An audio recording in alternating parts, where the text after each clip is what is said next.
Bagadia from LG Institute of Engineering and Technology in Department of Electronics and Communication.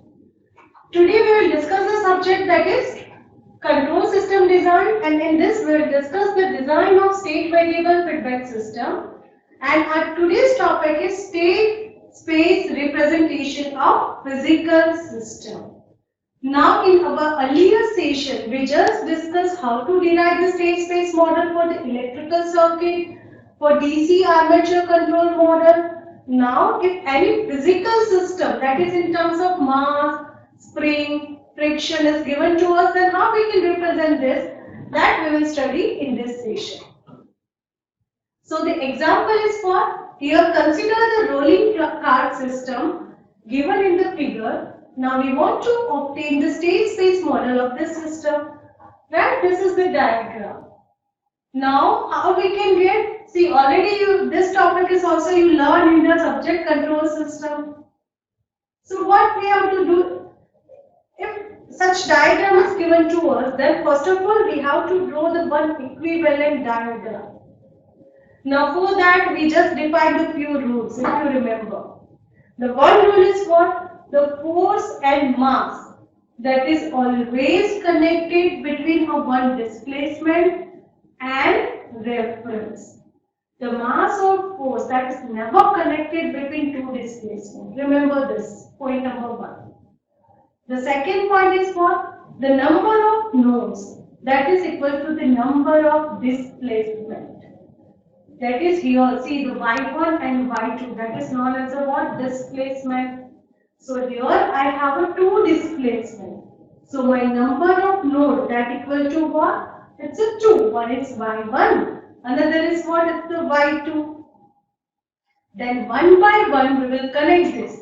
That is m1, m2, k1, k2, v1 and v2. So how? So first is what? Draw the mechanical nodal diagram of the each displacement.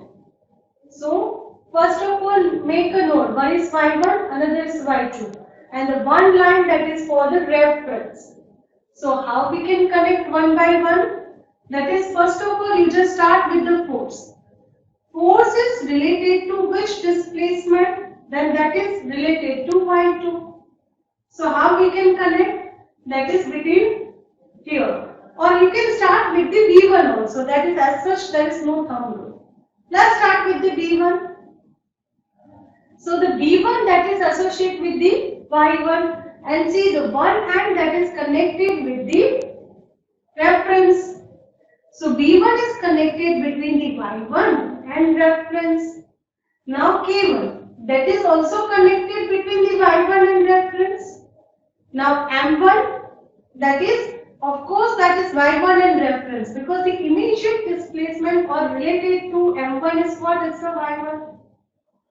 Now for K2, so the K2 is between two displacement. One is Y1, another is Y2. So we will connect this with the, like this, K1 and Y1 and Y2. Now V2 is also connected with the Y1 and Y2. So we will connect between these two like this. Now M2 that is related to displacement Y2. So we will connect this with the Y2 and reference.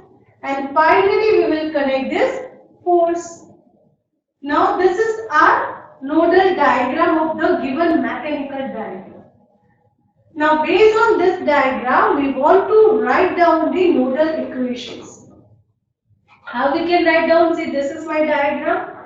So, first I will write the equation for the y2. Because first I want to write down the equation that is related to force.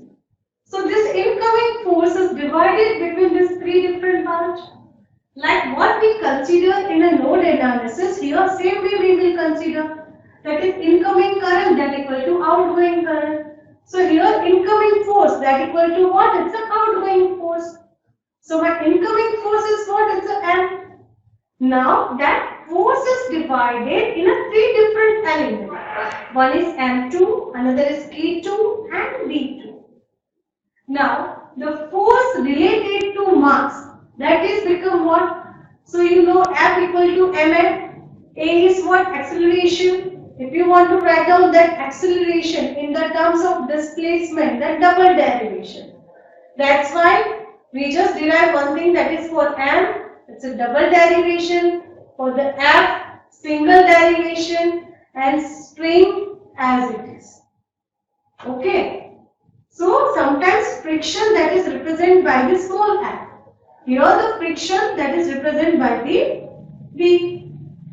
So here what will become? That is m2 y2 double dot, then v2. Then see here you just consider for the spring that is p2, and for this friction it's a v2. Okay, here I'll just write down it reverse.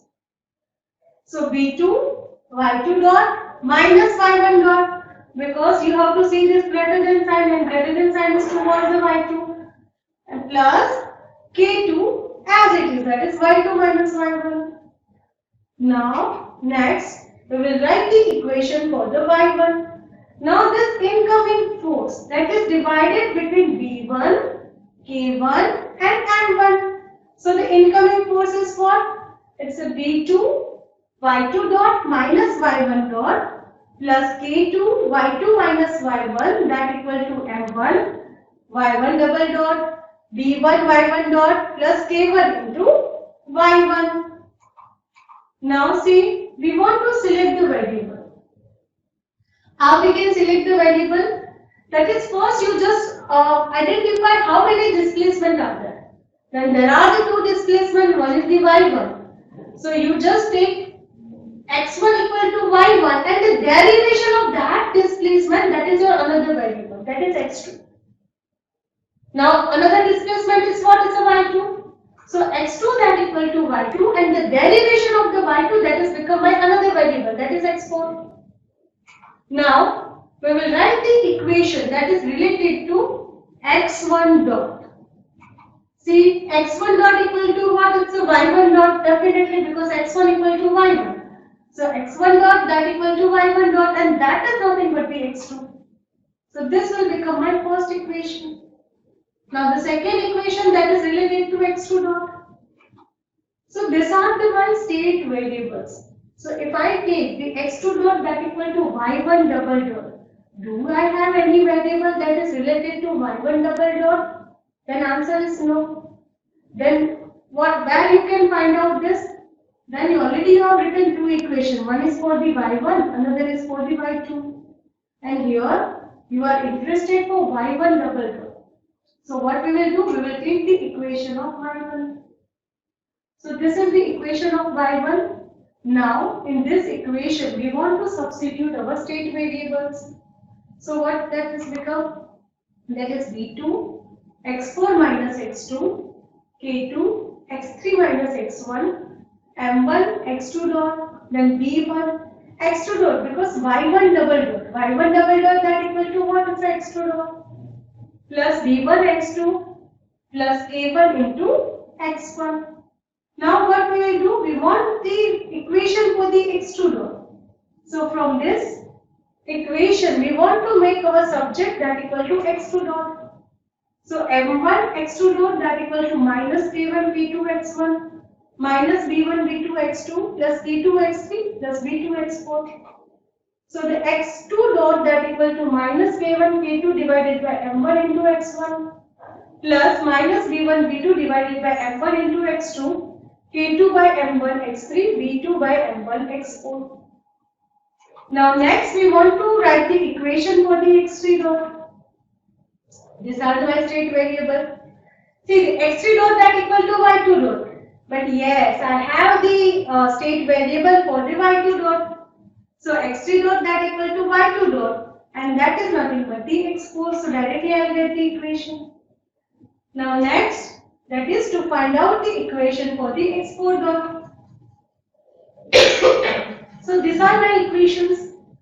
But if I take x4 dot, so I'll get y2 double dot. But do I have any variable for y2 double dot? Then answer is no. So what I have to do? That is, remember, y2 equation. We have written two equations. One is for y1 and one is another for y2. Already we used the equation for y1. Now use the equation of the y2. So this is the equation. Now here you just substitute your state variables. So F that equal to M2, Y2 double dot that is nothing but the X4 dot plus B2, Y2 dot that equal to X4 minus Y1 dot that equal to X2 plus P2 X3 minus X1. Now here we want to find out the equation for X4 dot. So M2 into X4 dot that equal to K2 X1 plus B2 X2 minus K2 X3 minus B2 X4 plus M. So X4 dot that equal to K2 divided by M2 X1 plus B2 by M2 X2 minus K2 by M2 X3 minus B2 by M2 X4 plus D by M2. Now we have these equations 1, 2, 3 and 4. Now using this 4 equation we want to write down the matrix like this x1 dot, x2 dot, x3 dot and x4 dot. Now first in the x1 dot equation we do not have any term of x1, that's why it's a 0. Now second equation my term is minus k1 minus k2 by m1. Now third equation we do not have any term so it's a 0. And fourth equation it's a k2 by m2. Now for the second, see, we do not have a, that is first x1 dot equal to x2. So the coefficient of that is of its 1. Now the second equation that is minus b1 b2 by m1. Third is 0. And fourth one is what is a b2 by m2. Now for third equation x3, we do not have any term in the first equation. So it's a 0. Now here k2 by m1 minus k2 by m2. Okay. And that is 0. Now for x4 it's a 0, b2 by m1, 1 minus b2 by m2. Now that is x1, x2, x3, x4 plus 0, 0, 0, 1 by m2 into f. And if you want to write down in terms of, in place of fu, that is 1. Now step number 9, that is we want to write down what output equation. Now see, these are the my state variables. Now output is what is a displacement either with y1 or y2. So I'm just considering y1 as an output. See, this is my consideration or my assumption. If you want to assume y2 as an output, that is fine. So here y that equal to y1 and y1 is nothing but the x1. And if you take y2 as the output, then y equal to y2 and y equal to x2, x3. So my equation is become y that equal to 1, 0, 0, 0, x1, x2, x3, x4 plus 0 into f. Right? So this is the state space model for the any physical system. Now some different physical system will given to you. Based on that, first thing that you have to make the nodal diagram. Then you have to write down the equation for the node. And then you have to select the state variables. That is what? It's a number of displacement. If I have a 2 displacement, then the variables are 4. If I have a 3 displacement, then the variables are 6. Because 3 is what is x1, x2, x3. Then x1 dot, x2 dot and x3 dot. Right? So number of variables that equal to what? It's 2 multiplied by number of displacement. Right? So I hope this session is clear. Thank you.